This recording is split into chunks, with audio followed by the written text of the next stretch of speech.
Hello, this is Elizabeth and Elton Brewington with Discover Brightside, and we are in for a big discussion. So before we get there, I want to introduce you to the award-winning author of Saviour Machine. And I'm not going to take away the context of it, but this is because we're celebrating America's 260 years and we're celebrating Juneteenth of 160 years of freedom. We want to bring Mike to talk about a scenario. And I won't take away the thunder from his book, but and he actually won an award recently, and he's just making waves. And so we can't wait for him to tell us all about it. All right, so over to you. Tell us all about it. Oh, thank you. Thank you so much. I'm just going to quickly, can you turn on my screen? I'd like to share the screen with you. I thought it would be fun if we posed some fun questions about what the future, what the future might look like. And so part of this whole process, part of this whole journey is just doing that. What could the future look like? So real quickly, Saviour Machine came out of observations of the world. The title comes from a David Bowie song from 1971 from the album The Man Who Sold the World, which is kind of fitting within the context of this presentation. So I thought I'd pose some questions for you. So let's begin. So what if the only thing capable of saving democracy is something that was never human to begin with? Let's just pause for a second on that. Let's just think about that for a second.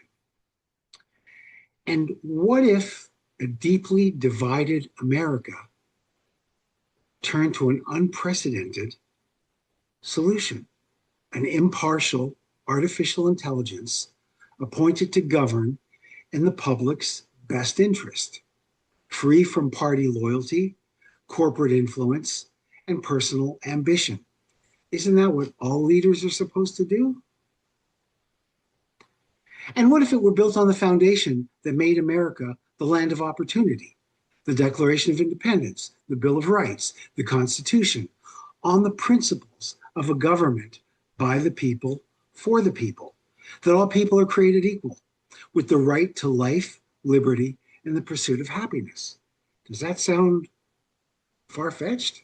Does that sound like something that, America wasn't built on? And so what if, here's a concept, and what if each person in America received an app on their phones to create an avatar for the president, so that in the eyes of each individual, the president looked like someone they identified with, or reflected their personal beliefs or communities? So what if, looking at the president, you didn't see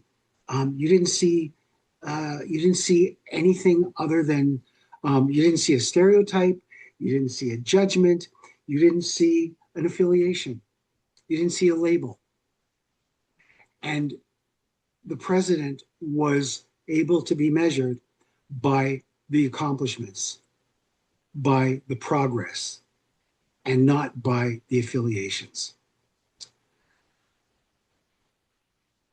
And what if decades of government waste, corruption, spending could be allocated to addressing poverty, healthcare, education, and removing barriers to opportunity? Does that sound kind of far-fetched? Does that sound like science fiction? Does that sound like maybe what America and a leader is supposed to be? And so what if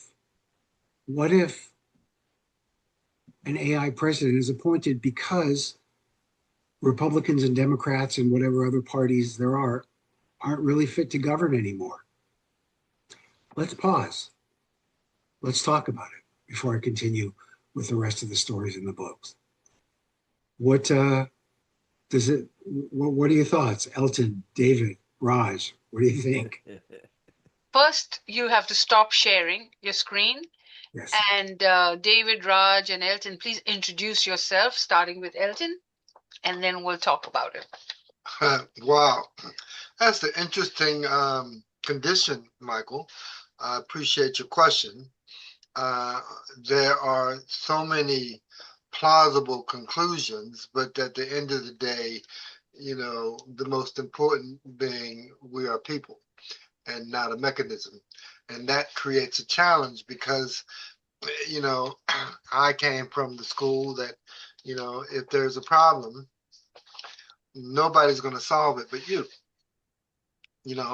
As a community of people or a democracy, the value and benefit has to do with a community of people who are destined to gather out of care, concern for your brother man and sisterhood to solve our problems and imminent dangers. Now, Hold on. David, Dr. David, please introduce yourself, and then Dr. Raj, introduce yourself, and then we'll come back to the discussion. I didn't know we were just engaging. Yes. It was just so, a vital condition considering where we are today that I decided that there's something we got to get on right now. Yes. All right. My name is Elton Brewington, and I'm the author founder of Discover Brightside, and also a clergy. So I'll engage and just say that and leave it to everybody to define themselves. So Dr. David, introduce yourself, and then we'll get into dialogue. I'm Dr. David D. Shine, and I'm a multi-person. I'm a college professor and an author and a webcaster. And some people have said all-around useful person. And I have written my books on something that I call political management, not poli-sci, but political management. And it ties in very nicely with some of the things that you've talked about today, plus a book that I have in process. I'll pass the microphone to Dr. Raj. Hello, colleagues. Michael, congratulations on your fascinating book. And good to see you, Dr. Shen. And Elizabeth and Elton, it is delighted to be with you. I was looking forward to this. Again, my name is Dr. Raj Jivolagi. I'm a speaker, educator, and business consultant, and also a Christian author. Recently, I wrote a book. The title of the book is Conquering Life's Battles. And it certainly goes well with the topic we're going to discuss. And this book is based on faith. So I spent close to more than 30 years in higher education space. I was the dean, associate dean, and the director of business school. And at the same time, I worked with the business community, with entrepreneurs, and developed globally recognized programs. So, working with the business people, I truly understand the challenges of using AI, what machine can do, and where we can really correlate faith. Because in the age of technology, we cannot ignore faith. I'm really looking forward to have this very vibrant and vital discussion along with my friend Michael and my colleague Sean. Again, my book, certainly Conquering Life Battles, dovetails with the current trends. I'm looking forward to have engaging, productive, and profitable conversation. Okay. So now let's ask the question. Well, before we do that, I guess we should establish some kind of ground rules. Of course, understanding that this is only conjecture. Profoundly. We do have limitations because we're on Zoom, and these are a diagnosis. And I would suggest that we should spend a relative amount of time evaluating a diagnosis and prescription or cure. And I open that up to your own interpretations of what needs to be done next, and then how we can proceed to do it. Okay, so now, Michael, pose the question. Well, really, it's speculative fiction, and it was born from observation and global events. Because what you said earlier, Elton, is it's so valid and so important. But what has happened in my observation, and I guess in the observation of many, is that how do I put this? Our governments are failing us. And so what solutions do we have? We have a two-party system, and we are seeing on a daily basis the decline of the social fabric, the things that make our society strong. And so born from these observations came, what are we if we're not human, and if we're not able to think about and create solutions, whether they're solutions in our minds, whether they're solutions in our imaginations.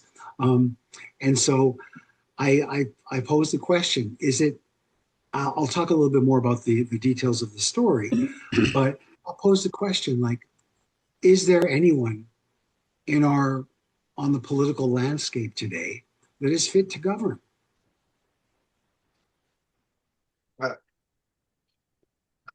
Okay, Dr. David. Well, I didn't want to step on anybody. It's funny, you walked right into my first book, which is called Decline of America: 100 Years of Leadership Failures. And it sounds like you and I are on the same wavelength there. And America has been incredibly successful, and my book focuses on what I call the American Empire, which is Wilson through the present, because basically following our winning World War I for the free world. And it's interesting because the point of my book is due to the hard work of Americans and the diversity of our people, we have been successful and have done a lot of neat stuff. But our leaders have been as a college professor, I gave each president a letter grade. The highest grade I gave was a B minus, and I gave a number of D minuses and one F so far. So it's almost tempting to say, well, maybe we put the AI in charge, but keep having the American people rolling along, because AI might do just as well as some of the people that we've had in the White House. So it is a kind of an interesting point. And I love that. And I'm going to get your book because I definitely need to read that. But what I wanted to point out was that, we hear this all the time with AI. How it's developed, how it's programmed is going to reflect how it sees the world. And so the story is really about nonpartisanship. It's about people who believe in the values of America, regardless of party affiliations, who build it based on the foundations of America: historical, present, policy, Declaration of Independence, Bill of Rights, all of the things that America was founded on. So that's the lens. But the conflict in the story, obviously, is, the old guard wanting to destroy the progress to maintain the power. And therein lies the conflict, without any spoilers. But it also offers solutions. And I'm excited to read your book, because it's not just a sci-fi story. It offers solutions. Solutions around, the long-term investment in healthcare, in education, in poverty relief. I come from 30 years in the social services sector, so those things are very, very much top of mind for me. And so I try to offer solutions within the context of the story, but also the fallibility of humans, that humans can be corrupt. We are corruptible. We're not worthy. And as a holy man, Elton, you understand that we are humbled before our Maker because we are not worthy. And in our beliefs, our Lord and Savior died for our sins, because we are human, we are imperfect. But through our imperfections, we create beautiful things. So anyway, I'm going to digress here, but so the story.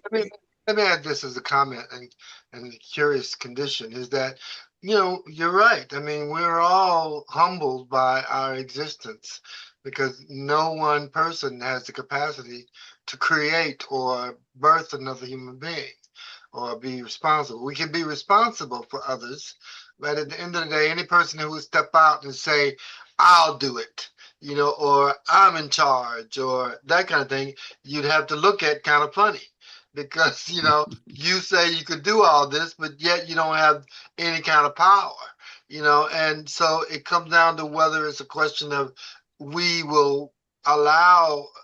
I mean, because there's certain tests you'll have to pass. I mean, are you compassionate? Do you care for your men, women, or people that you can be responsible for? And can you really protect them and then make provisions for them? And but yet we have to rely on and depend on other people to do those things and to manage the systems, that do that. So these are real conditions. And so, and any person say, I'm the person, I'm in charge. That person you're going to look at real funny to say, are you really in charge? So, and this is a conversation that we'll engage upon with each other. And hopefully, I don't know if we'll reach a conclusion, but it may create more questions. But that's where I stand right now. All right, Dr. Raj. Yeah, I would like to, Michael and Dr. Shane, I would like to frame my answer within the framework you just discussed. Three things you said, Mike, extremely relevant to our today's discussion and also in order to reach a conclusion if that is possible. Our conclusions not it is the hypothetical conclusions because we're dealing with the age of AI. Here what I'm going to espouse. Number one, three things you mentioned. The power of this great country. Number one, it is continued to be powerful. It became powerful. The question is why it became powerful. Number two, how the external forces are destroying the internal system and allowing the external forces to intervene. Extremely critical point. Number three, Number three is even more profound historically. A country that has stood for its strength, for its power, and continue to project that power globally, then why it is inside crumbling? So when something under your own foot shaking and crumbling, regardless of the parties, you are going to bring in something unique. Is that going to govern because we are failing? The question is this. You are going to address that. We can address that.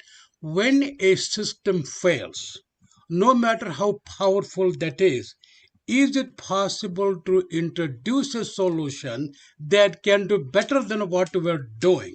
Is that solution machine based? Is that solution man based? Or is that solution a combination of both? Let me espouse this. Take, for example, Mike. I really, really admire when you said, my book is based on faith, how to handle conquering difficulties. Okay, and anything that deviates from the fundamental truths, no matter how strong a nation is, no matter how strong a government is, once we deviate from fundamental truth upon which everything is built, it slowly cracks because we are diluting the values. Then you are creating a system, people, policies, whatever they may be. They're not going to abide by those values. Take, for example, in our own eyes, the Roman Empire. They conquered the whole world. We know the story. So powerful. Why did they crumble? Are there any lesson to this great nation? The nation is not only crumbling within the system, just like the Roman Empire does. Therefore, when the country is powerful, when the leaders are failing us, is it possible to have a solution that is going to bring it together? So I'm going to stop there, then I'm going to pick up.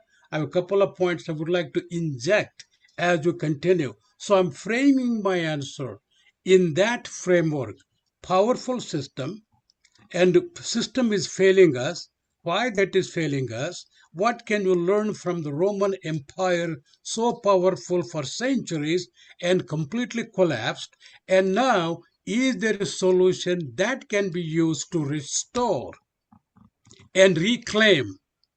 I'm deliberately using those two words, restore and reclaim that power, so that we can continue to stand values and power. Okay, back to you, Mike. Back to your presentation. Wow. Raj, I got to tell you, I think that's well above my intellectual pay grade.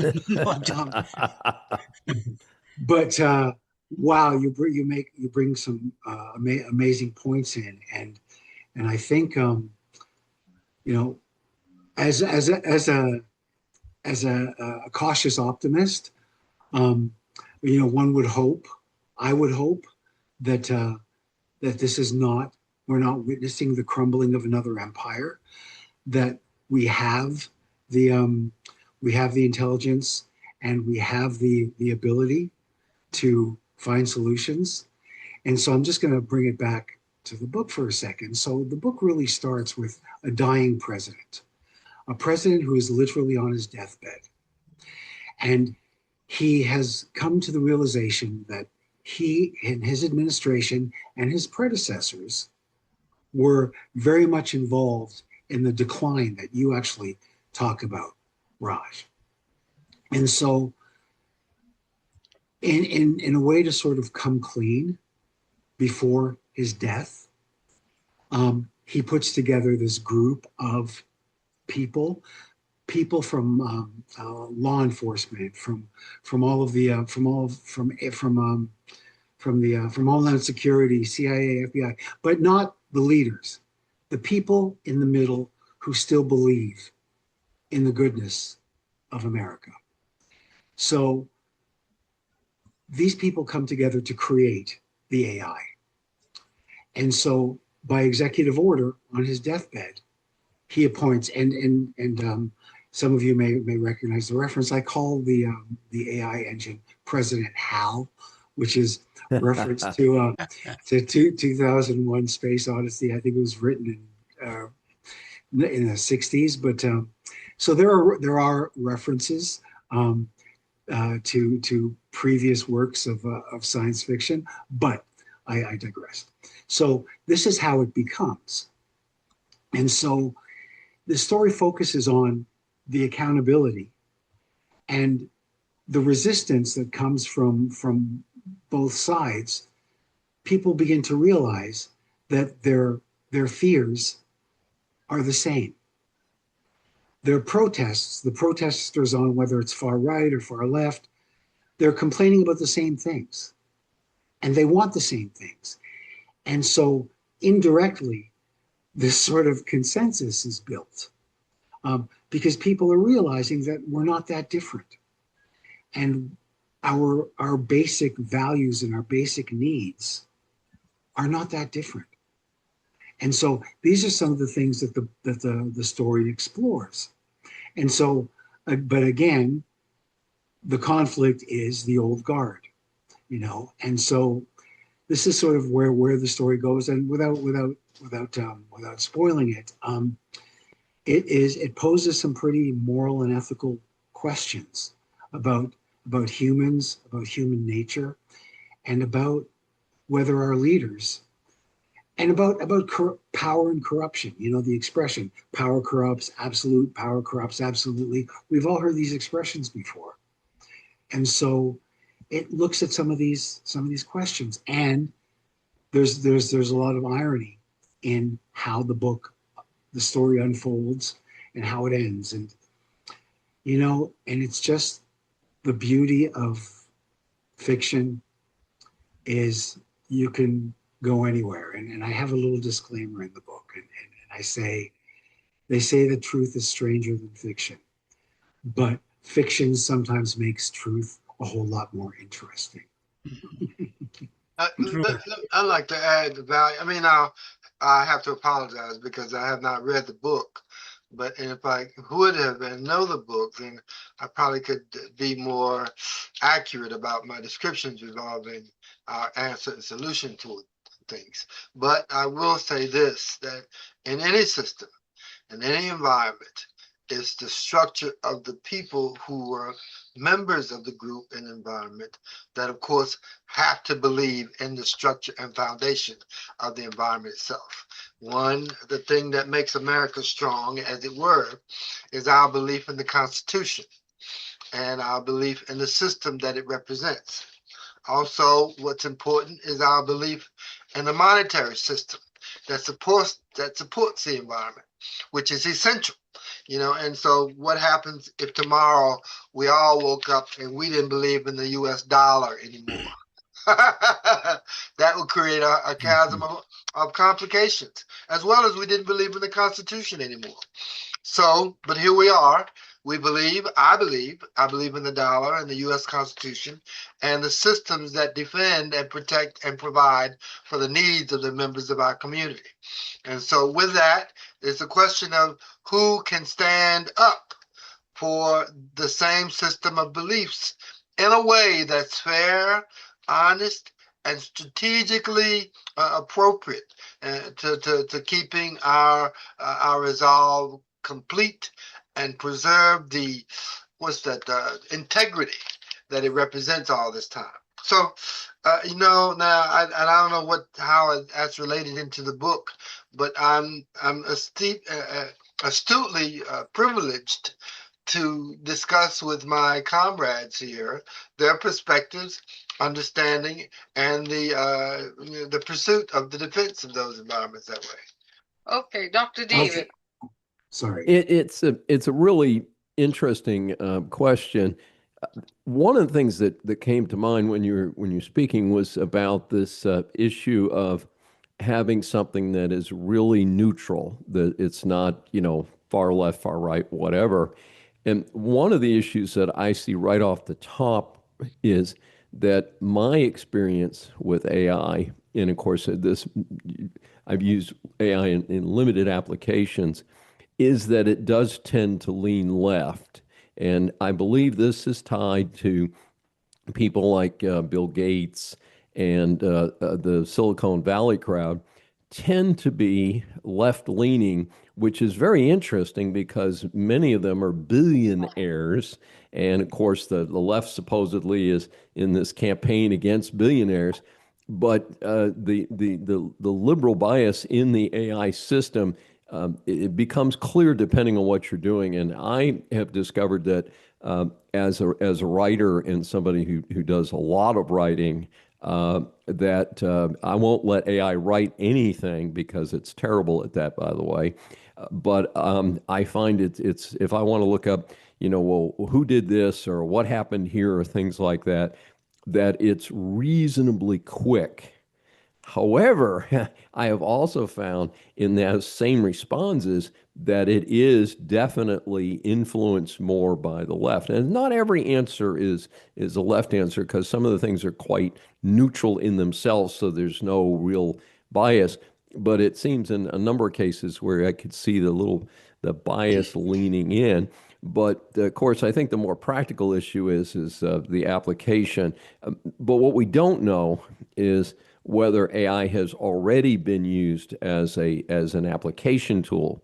You have somebody in the White House who is more of a figurehead, and they're being told by their teleprompter that what to say, and the teleprompter is driven by AI. So you might get there without literally having AI as the president, but having AI actually the functional president, maybe something like that. David, first of all, I love that you went down this path, and Elton, I do want to address what you were talking about as well, but David, you're so right, because it's the creators of the AI whose bias it will reflect, and so being very mindful of that, I try to bring it in, because we're in a society that has very good and very strong liberal values. we're in a society that has very good and very strong conservative values. And those things working in harmony creates a better society.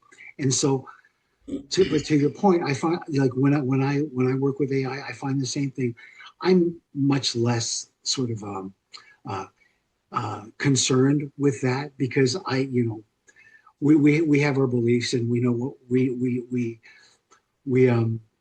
but there's certainly these observations are very noticeable. Now, if I may, Elton, you talked about how do we get there, and this is something that I've been very much involved in my work in the research that I do around the systems and the distractions, because what's happening in my observation, and I'm sure in the observations of a lot of us, um, is that most things political right now are distractions. You know, the world seems to be divide and conquer.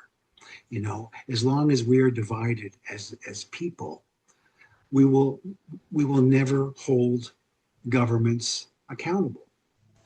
And so this is where we're sort of to be cliche, rock in a hard place.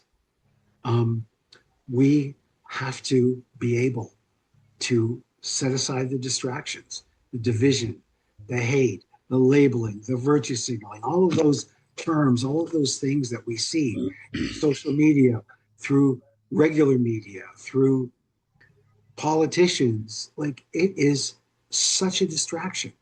I talk to my kids about this all the time. Don't be distracted by the noise. What's right? Doing the right thing, being a good person, living a good life, taking care of your neighbors, paying your success forward. The basic values that we all have, that we all grew up with, that's what's important. And if we clean up our own backyards, and if we help to clean up our own communities, and if we help our neighbors in our towns and our cities, if we all work together, that's how we make change. Because trying to do the top down change, David, you probably know this better than anyone. Um, that type of change does not happen overnight. The change has to come from the grassroots, and it may take decades for that change to happen. Like, what are your thoughts, David?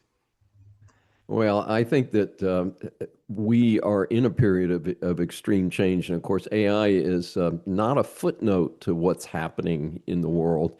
It's being integrated into what's happening, which makes your book very timely. But it's a period of extreme situations where we have tremendous risk around the world with China has hundreds and hundreds and hundreds of nuclear weapons, and the tiny country of North Korea, while its own people appear to be starving, is making, has 100 nuclear warheads, some of which have ballistic missiles that could come to the United States.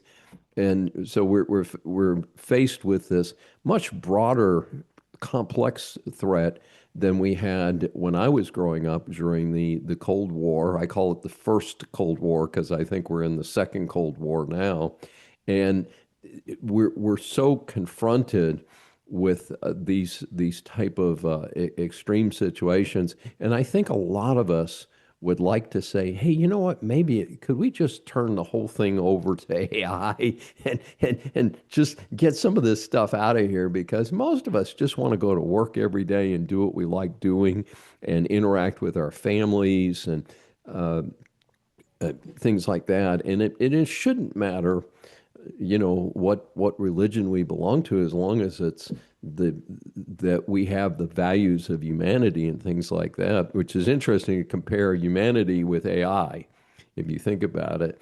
But I think there's a path forward, but I'm not sure if we can get enough people on that path to get there. So true. It's such a good point. Raj, what do you think? Yeah, I think the points are extremely important, what you just discussed. listening very closely, I just got more and more curious about the role of AI.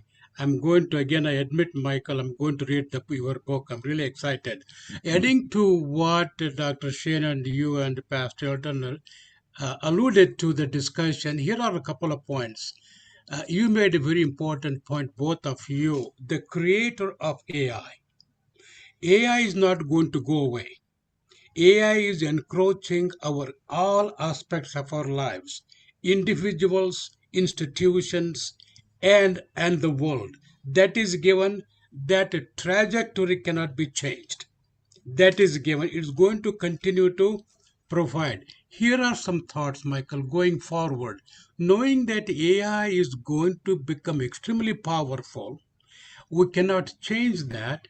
And is AI going to control us, or are we going to control AI for the benefit of humanity, regardless of the politics?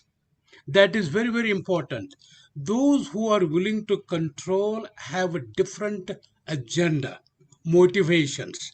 Those motivations, not necessarily good ones, but they're doing it for their own benefit, which is dangerous.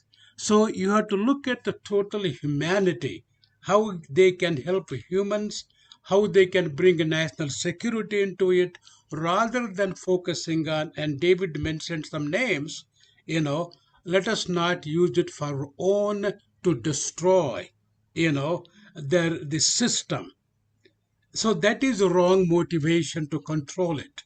So one has to have motivation that how can we explore and exploit AI for the benefit of people and for the benefit of the nation. That's number one. Number two, AI is no question a powerful tool, but it is not a moral authority. I want to say this. AI is a powerful tool, but not going to become a moral authority. Then who is going to inject those moral authority in order to make better decisions, in order to help people, in order to come up with economic system? Let me give a simple example. Everybody is fighting for what they call in the banking system, make it digital. And Revelation chapter 13, all of you, there's going to be I will call it AI Antichrist. Okay, they're going to be Antichrist who is going to have a system, and that system is going to expose communication globally. That may be AI, but they're going to, but look at the motivation. So that is very important. Regardless of the politics, is there a person who is going to have the moral fiber, moral authority to use AI for the benefit of the people, not to destroy the system or the humanity? Number two, extremely important is when you think of AI president, is it a discernment or a dependence? Let me qualify that. Is it a discernment or dependence? Discernment comes from God. How we can discern, how we can gain knowledge, how we can make better decisions, that is a discernment. We cannot completely depend on AI without discerning what the benefits of AI are going to be. AI president has to have a discernment. That is meaning that we read in the Bible in here, where do you get the discernment? AI cannot give discernment. It can give you flow of streams of information, a flood of information. But where does that information come from? Come from where man put it in the system. AI did not create that. Man put that input through the machine. So it went through extensive algorithms searching for fragmentation of information, and it collectively collected and putting it back in a cohesive, constructive manner. See, that's what AI does. So question is then, is AI president, or is a president, or is government going to discern, not to depend on AI system, but use judgment, make wise decisions. So that is finally adding to the current discussion is AI you and I cannot do. AI can connect instantaneously people around the world, but AI cannot provide relationship. That relationship stems from moral fiber. I cannot talk to my children or family or friends with the heart open to them. But they can use AI to teach English, to teach Spanish, to teach math, but it does not come from heart. AI say, Michael and David, I forgive your sin. I'm sorry. AI won't say that. So these moral principles are extremely critical for human beings to lead a society honestly and with integrity. If there is no honesty and no integrity, if AI president happens to be soulless, heartless, then we are going to be in trouble. But the good news is that God is sovereign and he is going to control, and he is in control. So the man has to realize that I can use AI for the betterment of the society, for the betterment of a nation, but I can still need to bow down, just like George Washington did by the horse. Ask the providence. Well, well said, Rose. Well said. I'd like to comment on a couple of things. So first of Please. all, what if, what if the Judeo-Christian values that our society is based on is part of the programming and part of the moral compass of an AI president? Secondly, AI is also a problem solving mechanism. And so, within the context of the book, and believe me, there are human liaisons that work directly with the AI on a daily basis, but it's about putting in the problems of the world for solutions that are not biased, because when you talk about the absolute good and the moral fiber and the faith, what human is capable of not being corrupted on some level? Is it Gandhi, Mother Teresa? You can count them all on one hand. And I'm sure, David, you have a lot of insight into this as well, given all of your work. But I ask you, and this is the challenge, right? This is the big question. Right, right. Are we humans really fit to make our world better when we continue to demonstrate that we are corruptible? Yeah, that is the very important question. What you are saying, Michael, and goes along with the David and Elton. We have our own weaknesses. We're going to fail, but given those weaknesses, we are created in His image with conscience. So it is that conscience drives us to realize, as human beings, we can still make better decisions, but yet depend on some machine which is right or wrong. We need that discernment. We need the machine to understand. We got this information from AI. Can we all discern what is good, what is bad? That discernment comes only for human beings, no matter how weak they are, how vulnerable they are. And that vulnerability is shown in the Garden of Eden itself. That vulnerability continued to go until Christ comes. But it doesn't mean that we cannot manage the society with a good judgment, seeking wisdom from God, yet relying better solutions coming from AI. I would say, according to Ronald Reagan, trust and verify. So information that comes from machine, can you trust it or can you verify it? But it is going to help us with more information to make informed decisions, but don't assume everything is correct. So just like a human beings are fallible, inaccurate, so is the machine. Huh. Point. Wow, David, I'd that's love to know if saying a lot, Dr. Raja. I mean, you make a great point. As I understand and have heard you, you mentioned the point of confirmation and authority. Who gives us the authority? The authority. And AI cannot confirm any authority. They cannot confirm authority. You know, they could verify, but I mean, so, but the point that I had on my observation in the standpoint that we are here and we have capacity and we have limited capacity. And now, from God's point of view, He has absolute capacity. And for the most part, as a general course for each human being, we're here.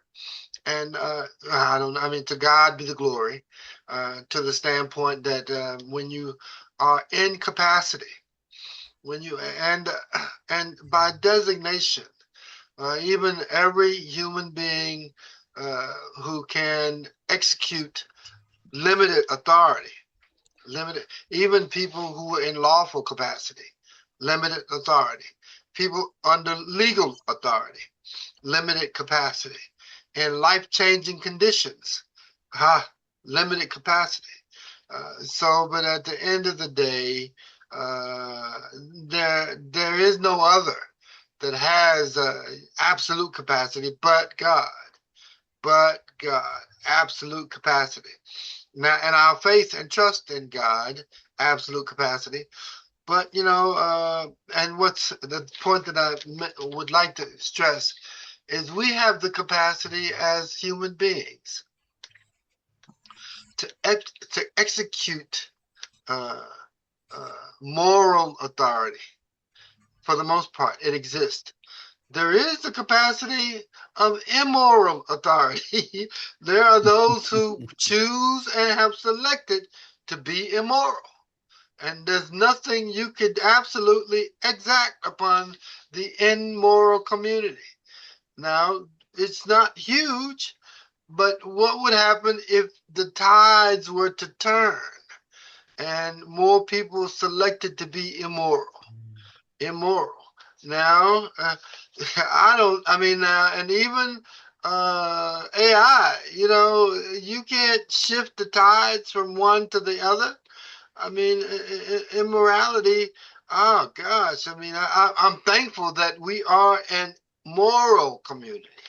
For the most part, 85 to 90% of our community they move toward morality, the right thing, doing the right thing, the course of the right thing, and maintaining the right thing.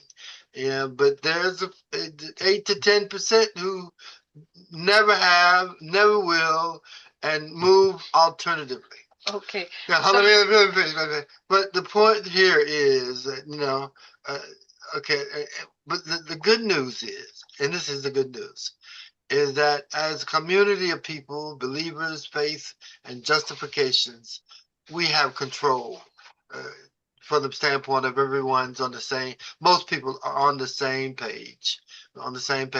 Grow your family, grow your children, community of hope, conditions of strength and power to do all the right things all the time, and maintaining that maintaining that perspective. Big deal. So here we are. But you have to think about tomorrow. What does tomorrow look like?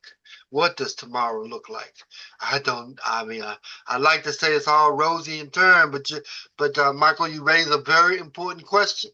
And that's the condition of what we're dealing with today. How do we maintain control? How do we keep the upper hand? How do we keep moving in the right direction? And so, and this is a very important discussion, one that we probably need to continue, and one that we need to keep going to keep an upper hand. So I thank you all for being a part of Yeah. this. and I'm appreciative of what it represents and means. So to all the best. So, Dr. David, and then I'll Yes. bring you back, Michael, to finish your presentation. Well, one of the things I was thinking about while you're talking is whether we could, because we create AI is created by humans, is whether we could imbue AI with Judeo-Christian values as part of its core operation, so that we could be assisted by it in that direction. And I'm not in any way replacing traditional religion or religious observance of any kind. And of course, you can be a very holy person and not follow any particular religious approach. But I'm just wondering if we could make this thing work a little bit better for us in that regard. And the other question, of course, that we talked about is whether you could actually create an AI that does not have a political bias or some other bias. And of course, referring back to Hal and to a movie that almost all of us of that generation have seen, is what about if the machines actually do take over? So that's a little scary in itself.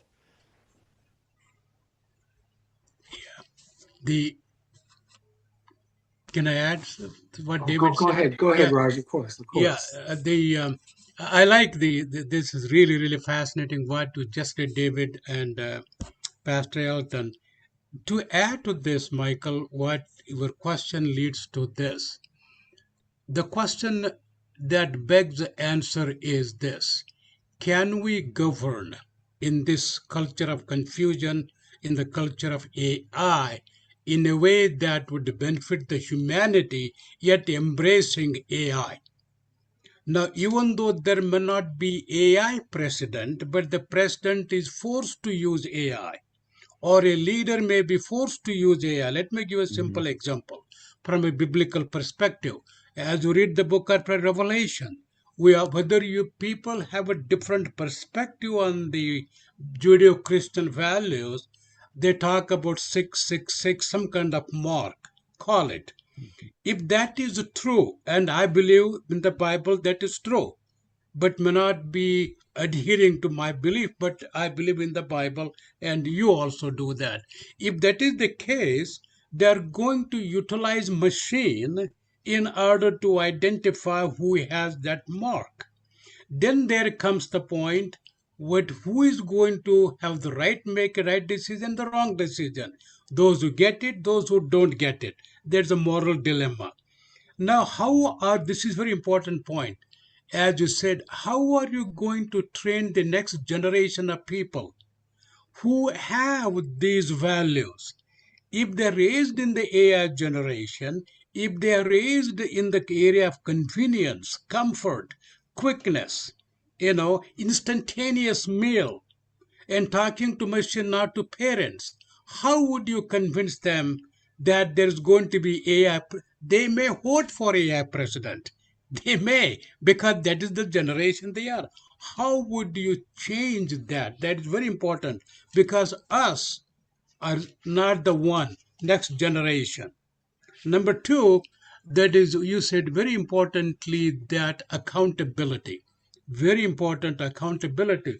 If there is a system, that system requires you to abide by, which is contrary to Judeo-Christian values, then how would you react to it? How does this AI president react to it? So the president, whoever he is, going to be to some extent influenced by the rise of AI trend in the area of healthcare. It is already there. In the area of education, it is already there. In the area of nuclear weapons, it is already. Look at the drones, for example. Look at the communication tool. The most powerful tool AI is giving here is communication that is ubiquitous, that is everywhere. Communication, and the information. So, given all of that, it is possible that There may not be an AI president, but there may be a president who is influenced by AI. That is the my take on this. In a way, that is, what about the worship? Are they going to put AI as a tool? Are they going to use their sermons coming from AI? They can do better preparation giving a sermons, but that comes from the machine, not from the heart of a pastor or a clergy. you know so AI says, here is the sermon. You don't have to prepare, Mike, for this coming Sunday. Use my bullet points. So here you are, your quotient, your sermon is very good, but that came from a soulless heart, not from the heart of a person who spent hours of time digging into the word of God. So all of these questions converge. How are we going to manage AI, given that the race is going on, given that it is imitating human beings in all aspects of life, and given that we're very close to the economic system, close to communication system, AI is here. So that is the question. That is where I bring in moral fiber, conscience. God has given one word: descendants, not the dependence. Discernment, not the dependence.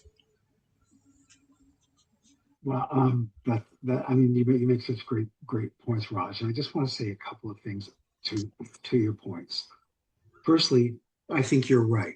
I think in a world where there is AI and reliance on AI, and let's remember that AI is a tool, and Yes, even if the AI president and also within the context of the book is really used as a way to get people's heads away from the distractions and the divisions.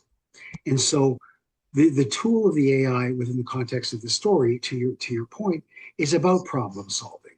It's about dealing with the social and economic issues that the country is going through. It's offering solutions. And so what happens is that obviously you need people, you need administrations, you need a large government system, bureaucracy, whatever you want to call it, in order to implement these policies. AI cannot do that on its own. AI can't build a house, but I digress. So you obviously need people who are committed to these values. that's So correct. the people are involved in the implementation of the policies, and as a result, the quality of life of the individual becomes better. Yes, Better healthcare, cost of living, um, raising a family, cost of housing, cost of gas, all of the things that are relevant today and have always been relevant to people in the quality of life. All of a sudden, when these things are going on and the results are that the quality of life is better, that's the yin yang, that's the yeah, harmony. And so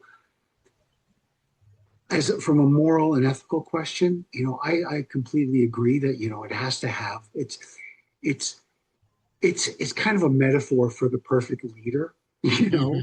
mhm, mhm. And so what I try to do in the book is to create, in all fairness, another smoke screen, but a positive smoke screen.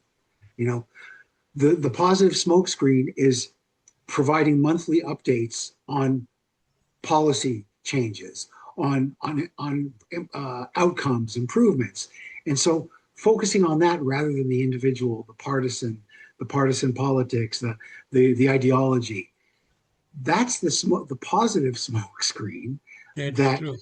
helps to build. So whatever we want to call it, I of course we pose the question because it's fun to talk about. But you're David, Raj, Elton, you're all right. You're all 100% right in the fact that this is not a moral compass. Yeah, I'll just quickly inject to that. There are studies, teenagers are going through emotional, mental challenges because they're hooked to AI system, the technology, and they're less and less relationship, more and more dependence. And so they use the word quality improvement. That's critical. But while going through giving a better quality service, better quality healthcare, better quality economic system, and better security and safety, we still as human beings have emotions, mental problems. And there we can inject what AI can do, improve our depression, anxiety, fear with the better solutions. And that is where my book, Conquering Life Battles, Emotional Mental Challenges, they're not going to go away. They're going to be there. But how can we make it better? How can we as human beings use sophisticated tools such as AI to live a better life until the one who rules the world will come soon? That's Christ. David, I'd love to hear your thoughts on all this. Well, I think we need to maintain our human compass. And all of this technology is a wonderful thing. But as a society, we still need to be human beings. And unfortunately, as we've discussed, human beings are far from perfect. And AI is far from perfect because it was created by humans, even though it seems to be having a life of its own.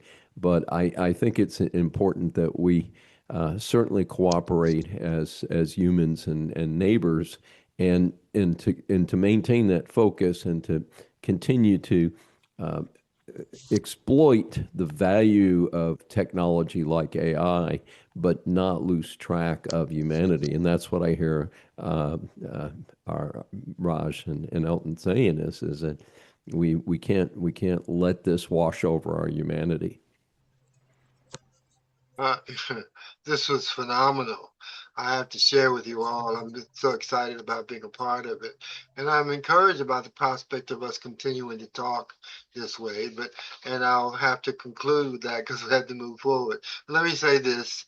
I say that the success of our community of people and the value of our relationships and the depth of our commitments and connections to each other is what is pristine, is what's so valuable, what's so priceless. And the nature of our extreme relationships, the lawful to the unlawful, the old to the young, the connected and the unconnected. Those would make the strength of the bond of our relationships so incredibly powerful. And the nature of how humanity will always be pristine. And I'm encouraged even our dialogue here today, and let us continue. And now we also need to bring in more women in our dialogue as this our young lady now joins us, because we have to employ their discussion. So I thank you all. And I'm sorry we have to kind of conclude here, but I appreciate you, and I'm thankful that your presence is more and beyond a value of understanding. So thank you. Thank you so much. Thank you. Yeah. And So thank you for the opportunity to participate. Yeah, I Thank you. thought Thank you all that was so much. really excellent. I think you all need an applaud. So thank you, Mike, for writing your book and posing that question. And I know that would scare anyone to think that AI could be the next president, but I think we came to some good conclusions. Would you like to wrap us up? Because Deanna's here for Raj, and we're going into our second book. And please stay, because that's another book we're going to be going into at the Brightside Book Club. So I really enjoyed this. I encourage everyone who's watching this video to get the book, Saviour Machine. It will be available on the Brightside bookstore as well as wherever books are sold. And we really want you to get the book, because tomorrow, if you all are back at 7, or you can watch the video, Mike is going to talk about his second book, Performed Man, and he's talked a little bit about it in June because it was Men's Day and Father's Day, but we're going into depth on financial literacy. So I encourage all of you to come back tomorrow at 7. We're doing a back to school issue, so we're going to talk to single parenting and parenting and co-parenting. But I think his book has some great contributions.